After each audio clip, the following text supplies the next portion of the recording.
இதயம் யாருக்கு தெரியும்?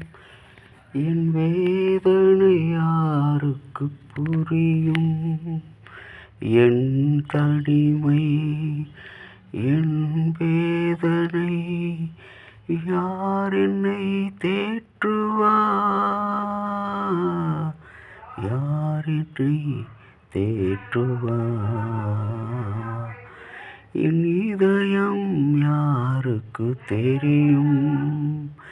என் வேதனை யாருக்கு புரியும்? தூய ஆவியின் திரியேக ஆசீர்வாதம் நம் அனைவரையும் ஆசீர்வதித்து காப்பதாக. ஆமென். இறை இயேசுவுக்குள் அன்பான சகோதர சகோதரிகளே, உங்கள் அனைவருக்கும் இறைமகன் இயேசுவின் நாமத்தினாலே வாழ்த்துக்களை தெரிவித்துக் கொள்கிறேன். இந்த நாளின் காலை நேர சிந்தனைக்காக யோசுவாவின் புஸ்தகம் 1ஆம் அதிகாரம் 12-13 வசனங்கள். ஆண்டவராகிய கடவுள் இஸ்ரவேல் மக்களுக்கு அவர்கள் அடிமைத்தன வீட்டிலிருந்து வரும்பொழுது மோசேயின் மூலமாக கொடுத்த இந்த வார்த்தைகளை நினைத்து கொள்ளுங்கள். யோசுவா மீண்டுமாக அதை நினைவுபடுத்துகிறார். உங்களை இந்த தேசத்திலே அவர் இளைப்பாற பண்ணுவார். வார்த்தைகளை நினைத்து கொள்ளுங்கள், அப்பொழுது அவர் உங்களை இளைப்பாற பண்ணுவார். இன்றைக்கு அநேக நேரங்களில் ஐக்கியம் என்பது ஒரு கேள்விக்குறியாக இருக்கிறது. ஒரே இனத்துக்குள்ளாக ஐக்கியம் இல்லை, ஒரே சகோதரருக்குள்ளாக ஐக்கியம் இல்லை. ஆனால் அந்த சகோதர உறவில் பிரச்சனை என்று வந்தவுடனே தவறு என்று தெரிந்தும் கூட ஒற்றுமையாக அந்த தவறுக்கு எதிர்த்து நிற்கிற ஐக்கியத்தை நாம் பார்க்கிறோம். இங்கே பிரசங்கி சொல்கிறார், 4ஆம் அதிகாரம் 9வது வசனத்தில், ஒன்றியாய் இருப்பதிலும் இருவர் கூடியிருப்பது நலம், அவர்களுடைய பிரயாசத்தினால் அவர்களுக்கு நல்ல பலன் உண்டாகும். நாம் அனைவரும் சேர்ந்து ஒரு நோக்கத்துக்காக வாழ வேண்டும் என்று கடவுள் நம்மை அழைத்திருக்கிறார். அது பணியாக இருந்தாலும் சரி, ஆவிக்குரிய வாழ்வாக இருந்தாலும் சரி.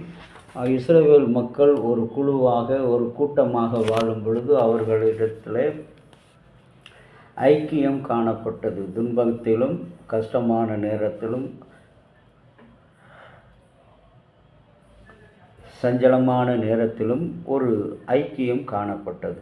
இன்று நம்மில் அநேக ஐக்கியமில்லாத வாழ்வில் நமக்குள்ளாக பொறாமைகளும் போட்டிகளும் கஷ்டங்களும் துக்கங்களும் துன்பங்களும் பிடிக்கிறவர்களாக நாம் அநேக நேரங்களில் வாழ்ந்து கொண்டிருக்கிறோம். ஆண்டவராகிய கடவுள் நம்மை ஒரு ஐக்கியமாக, குழுவாக வாழ அழைக்கிறார். அப்படி குழுவாக வாழ அழைத்ததனுடைய அழைப்பைத்தான் விண்வெளி வீரர் பக்கி என்கின்றவர் கூறும் பொழுது, இணைந்து செயல்படுவதில்தான் திறமையானவர்கள் கொண்ட குழு எப்பேற்பட்ட சவாலையும் திறம்பட சாதிக்க முடியும். விண்வெளி வீரர்கள் விண்வெளியில் பயணம் செய்யும்போது பல சவால்களை எதிர்கொள்கின்றனர். பலவீனமான எலும்புகள் சேதமடையும், செதில்கள் விண்வெளி கப்பல் செயலிழக்கச் செய்யும்.